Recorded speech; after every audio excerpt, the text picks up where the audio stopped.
Hello everyone, welcome back to another video. Today I'm in rFactor 2, having a look at the beta release of the DX11 update.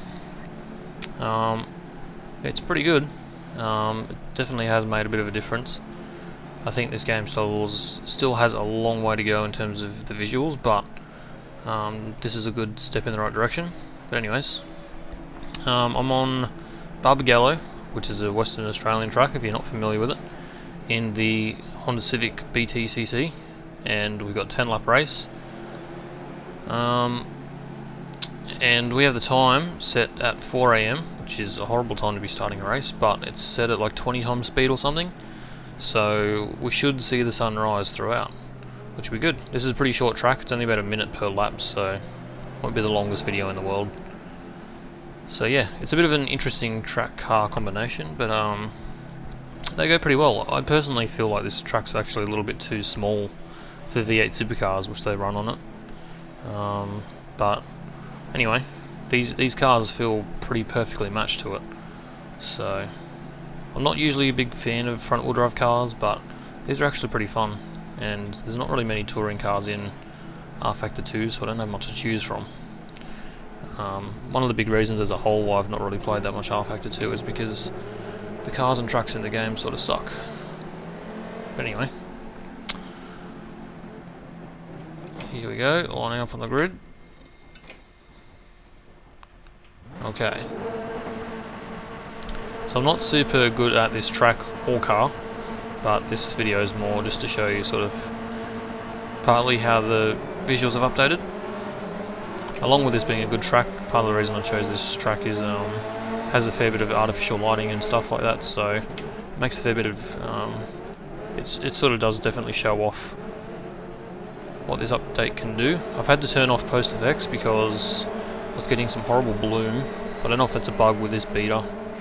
Unfortunately, I don't really play enough rFactor 2 to know. I've played enough on the settings that I have now though to know that it does look a bit better. Still got a way to go, but it is looking better. Not really sure what the AI difficulty is on. I just left it on default. I'm probably a little bit quicker, but it means I can sort of move through the field a bit. Not sure why the LCD screen sort of flickers. I think that must be a bug. Oh. Why'd you brake on the straight there, mate? And hopefully it's not too annoying.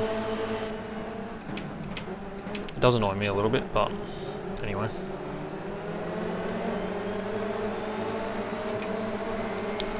Oh, mate, I'm here. AI is a little bit funky. I don't know if I can say in this game in general or just on this track, but generally it is pretty good AI compared to other games. Cough cough, Assetto Corsa, but definitely Project Cars. But it's still a little bit weird sometimes. But computer people will do that sometimes. It's no big surprise, especially on a modded track. Well, I have had them do some strange things on Silverstone.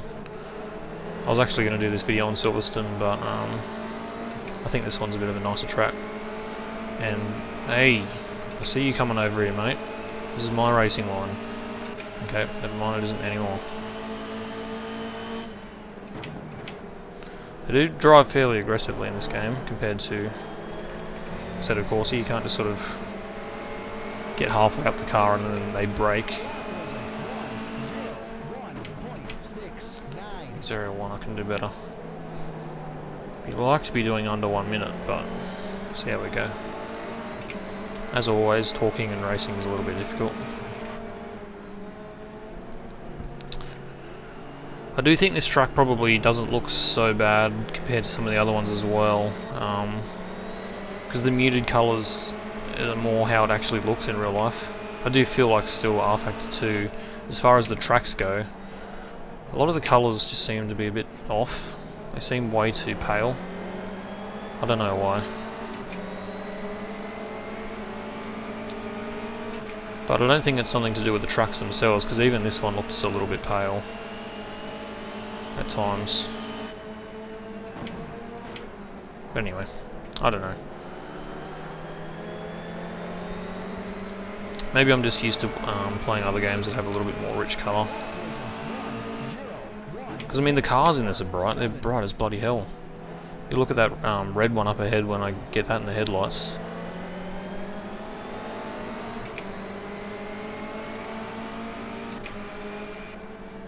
But the reflections on the cars are still, well, nearly non-existent, to be honest. Which isn't helping. See if we can duck down on the inside. No. He's holding a defensive line. They do that a lot in this game. I think I'm going to get him on the outside though. Yeah, easy peasy. I do probably have the AI on a little bit low. Actually, yeah, considering I'm already up to 3rd. I started in 12th. That's okay. Pretty sure I started in 12th anyways. That's what I set it as. I didn't check before I started. Oh, that curb is brutal. I've had to turn down force feedback a little bit because hitting the curbs in this is just crazy. There we go, see the sun coming up. It's a bit disappointing because I've actually, the force feedback everywhere else now is a little bit too light. So I just tried to find a bit of a medium. So I'm going to try and break my arms when I hit a curb. Man, that glare. Actually, there's not too much glare. It sucks. I will say it looks way better with the post-processing effects on. But the issues with the glare on the cars, like it's awful. It looks like the cars are like irradiated. So, yeah. But anyway.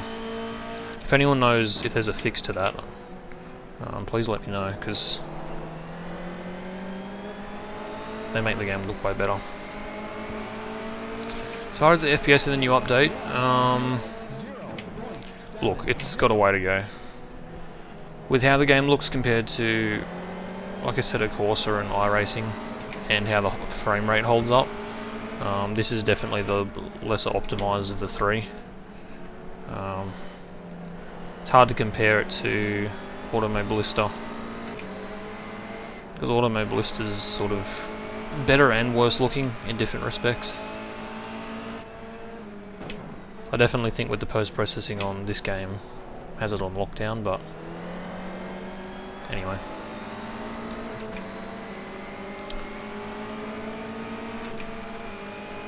Oh, we're into 2nd, and we're only on our 5th lap.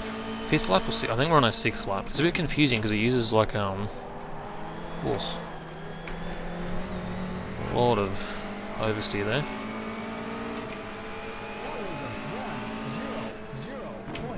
Yeah, it uses like a decimal place for the lap, not sort of what lap you're on. It's a bit odd.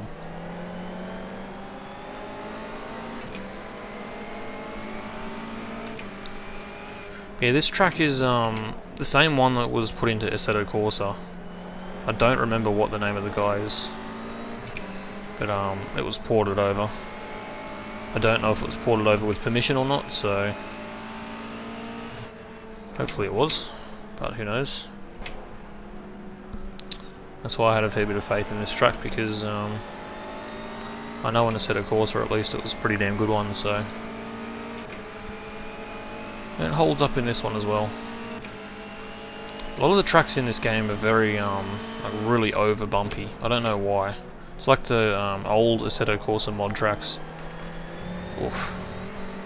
A very long time subscribers might remember, like, I think one of my first videos on this channel was probably, I think it's privated now, was me in the E30 M3 in Assetto Corsa with like an ancient Bathurst mod. And it was like, the whole track was like twice as wide as it should have been, and really, really bumpy. But that was sort of in the really early days of mods, so you didn't have all the really good ones like you do now.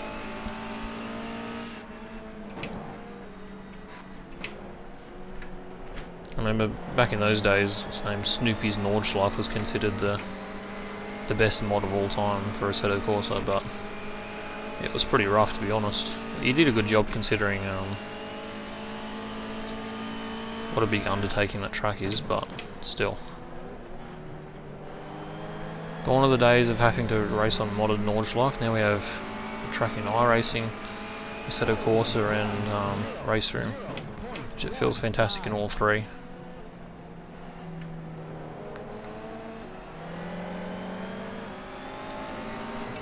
Back to rFactor. Sun's come up nice. We'll say the shadows, although yeah, the lighting, it does look more natural now. It has made a really big difference. This track seems to really illuminate it, which I don't really understand how, because it's not an ISI track or a Studio 397 track. But anyway, but that is good. That means it's not just the track, and I don't think they haven't released shaders or anything yet, which it should get look a lot better after that. What sort of times have we been doing? Haven't quite been able to crack a minute yet. 0.46. Oof.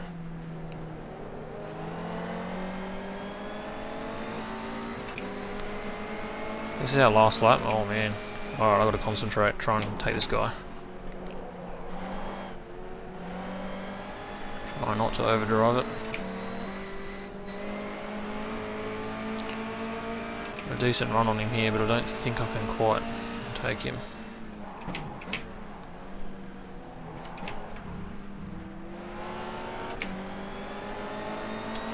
On the pedal really early there. Went pretty wide. I don't think I'm going to be able to take him. Going to give it everything I've got though.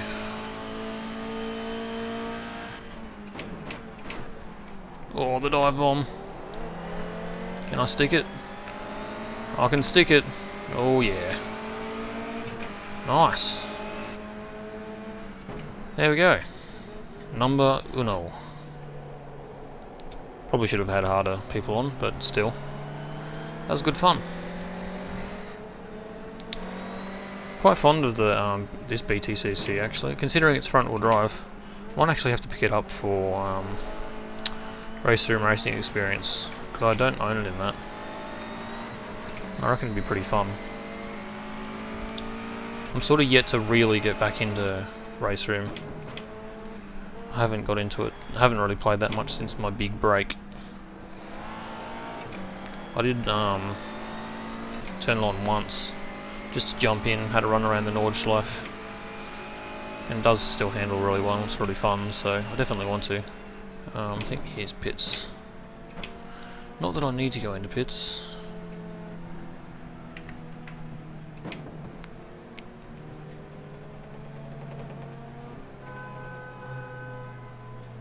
Anyways, thank you guys for watching. Hopefully this has sort of shown you a bit of the new look of rFactor, at least as much as I can in a short sort of 15-minute video. Let me know if you want to see any more of rFactor 2. Oh, look how close I was to getting under a minute. 1 minute point 15. Oh, anyway. But yeah, I can do a little bit more rFactor. If you have a car and track combination, let me know. I will admit that I'm not as big a fan in this game as I am of some of the other ones. Hey, got hit from behind. What are you doing, mate? I think maybe everyone has to go into the same pit square, I'm not sure. But yeah, otherwise I'll play something else. Definitely keen to try and get a little bit of variety out there to start with, sort of test the waters, what you guys want to watch and what I enjoy to record.